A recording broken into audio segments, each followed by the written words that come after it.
Okay, I've got 22 years of experience in handling of firearms, from handguns to assault rifles. I was in a I had a police career of 10 years. After that, I went into the VIP protection services.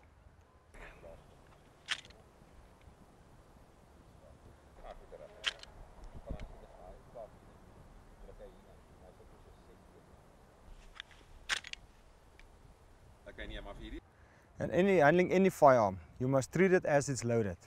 As if it's loaded, you must have your finger away from the trigger at all times until you make sure everything is clean, the magazine is removed and there's no rounds in the barrel.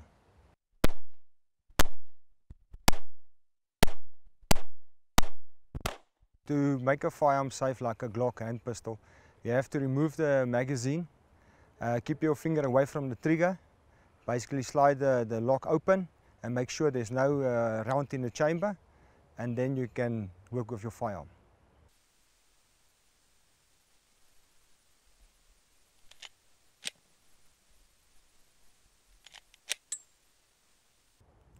The firearm won't be able to discharge if you don't pull the trigger and activate the lever inside that's integrated into the lever, because you've got a cut-off system into the firing pin that basically blocks it off.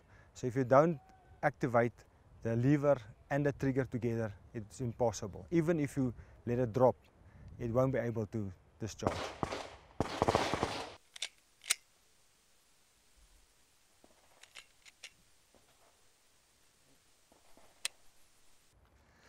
As you can see here, the Glock has been integrated with a unique lever that basically works as a safety mechanism.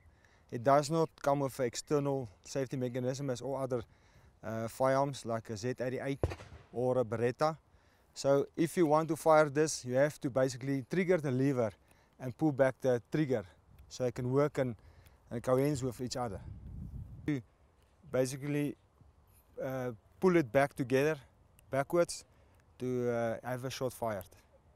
To get better clarity on the safety mechanism of a Glock, you can refer to a manual that's been issued with every firearm Glock that you purchase. If you go to page 3, it will start with a general description of the safety action system. And furthermore, you can go to page 21, where it is explained to you the devices of a Glock pistol.